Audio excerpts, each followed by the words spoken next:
Ma'asim, Acts 18.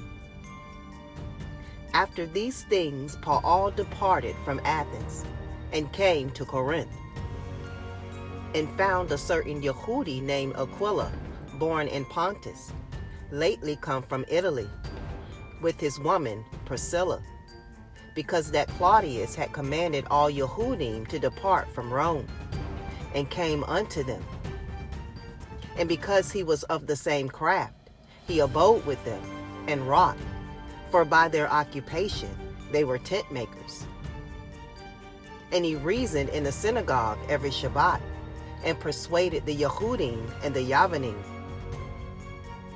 And when Sila and Timotheus were come from Macedonia, Paul was pressed in the Ruach, and testified to the Yehudim that Yahusha was Mashiach.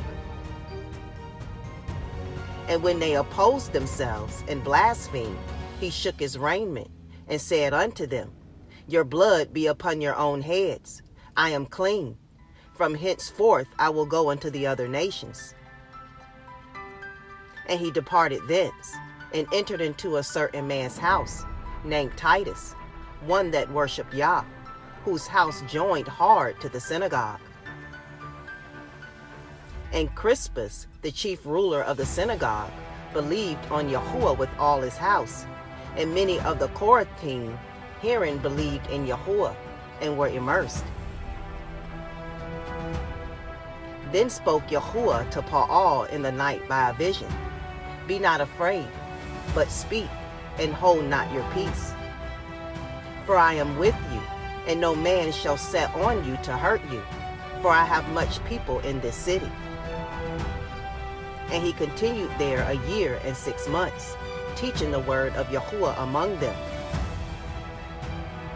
And when Gallio was the deputy of Achaia, the Yehudim made insurrection with the one accord against Paul, and brought him to the judgment seat, saying, This fellow persuades men to worship Yahuwah contrary to the Torah.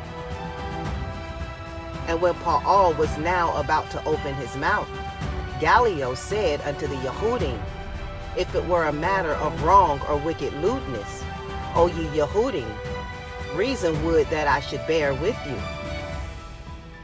But if it be a question of words and names, and of your Torah, look ye to it, for I will be no judge of such matters. And he drove them from the judgment seat. Then all the Yavanim took Cusanik, the chief ruler of the synagogue, and beat him before the judgment seat. And Gallio cared for none of those things.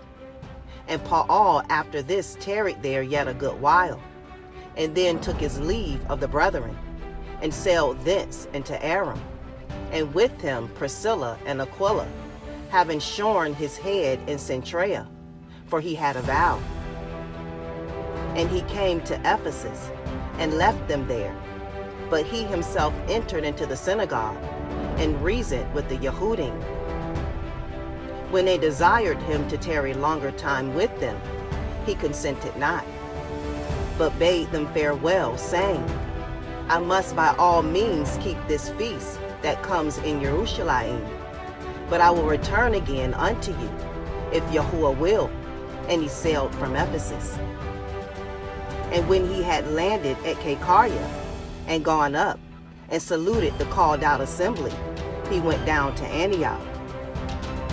And after he had spent some time there, he departed, and went over all the country of Galatia and Phrygia in order, strengthening all the Talmudim. And a certain Yehudi named Apollos, born at Alexandria, an eloquent man, and mighty in the scriptures, came to Ephesus. This man was instructed in the way of Yahuwah, and being fervent in the Ruach, he spoke and taught diligently the things of Yahusha, knowing only the immersion of Yahuchanan. And he began to speak boldly in the synagogue, whom when Aquila and Priscilla had heard, they took him unto them, and expounded unto him the way of Yahuwah more perfectly. And when he was disposed to pass into Achaia, the brethren wrote, exhorting the Talmudim to receive him, who was, when he was come, helped them much which had believed through grace. For he mightily convinced the Yehudim, and that publicly, showing by the scriptures that Yahusha was Mashiach.